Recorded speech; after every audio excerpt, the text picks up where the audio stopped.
You don't get tired because you don't like cooking. You get tired because cooking isn't just cooking.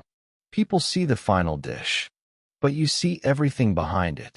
The planning, the shopping, the deciding, the chopping, the waiting, the cleaning, the dishes, the mess, the responsibility that never pauses.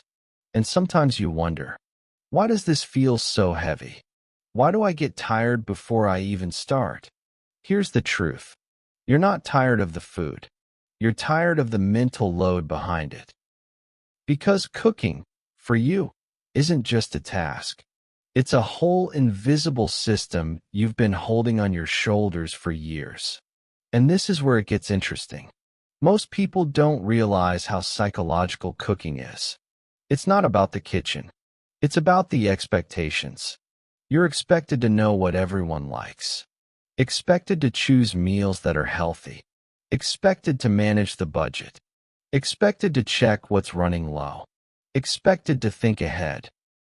Expected to clean up even when you're exhausted. And you carry all of this silently, because that's what women do, especially mothers. Psychologists call this the mental load. It's the emotional and cognitive labor that never appears on the surface. The part no one sees, no one thanks you for, and no one realizes is draining your energy drop by drop. So when you say you're tired of cooking, you're not being dramatic. You're being honest. Because you're not just preparing a meal. You're preparing comfort. You're preparing stability. You're preparing nourishment for people who rely on you. And maybe that's why you feel this deep tiredness. Not in your hands, not in your muscles, but in your heart. But here's the thing. Your exhaustion doesn't come from the task itself. It comes from the constancy of it. The fact that it repeats every single day. Without applause. Without break. Without a thank you that truly lands. You finish breakfast? You're already thinking about lunch. You clean up dinner? You're already planning tomorrow. Your brain never shuts off. Not once. And this is where it gets complex. Most people don't understand that decision fatigue is real. Every "what should we eat" is not a small question. It's another tiny weight placed on a mind that is already carrying too many. Cooking becomes a cycle of micro-decisions. Do we have onions? Is this too salty? Will the kids eat this? Do we have enough time? Is this healthy enough? You make so many decisions that you forget you're making decisions at all. But your mind feels it deeply. And maybe that's the real reason you feel irritated sometimes, or overwhelmed, or guilty for not having the energy. But the truth is, you're not failing. You're human.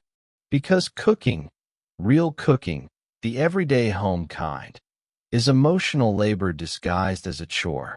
It asks for patience, love, creativity, planning, and care.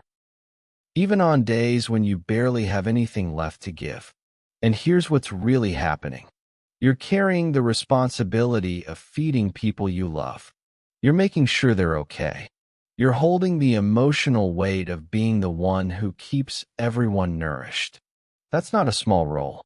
That's a sacred role. A heavy role.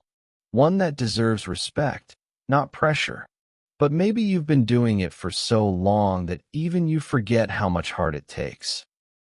And this is where it gets beautiful. Your tiredness doesn't mean you're ungrateful. It doesn't mean you're lazy. It doesn't mean you don't care about your family. It means you care so much that you've pushed past your own limits. It means you've been strong for so long that your body is finally telling the truth your mind has been hiding. It means you're not just a cook in your home. You're the emotional foundation. So let me ask you this. When was the last time someone cooked for you? When was the last time someone asked what you wanted to eat? When was the last time you didn't have to plan everything? When was the last time you rested without guilt? You see, the exhaustion makes sense now. But here's what's fascinating. Even with all this weight, you still show up. You still chop. You still stir. You still plate. You still worry about flavors. You still notice if everyone enjoyed the meal. You love through food, even when you're tired of making it. And maybe that's the real paradox. You're exhausted, but you keep going. Because cooking has become your way of caring. But the psychology behind this runs deeper. For many women, especially mothers, cooking becomes a symbol of love, of reliability, of identity, of being needed. And that's why stepping back feels uncomfortable. Because it feels like you're stepping away from the people you've been nourishing. But you're not. You're simply remembering that you matter too. So here's what I want you to hear. Your tiredness does not make you less loving. Your exhaustion does not make you less good. Your need for rest does not make you selfish. It makes you real. It makes you human. It makes you someone who deserves help, compassion, and space.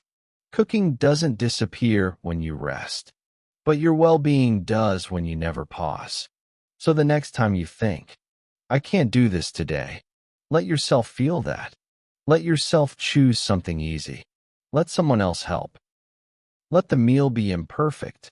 Let your body breathe.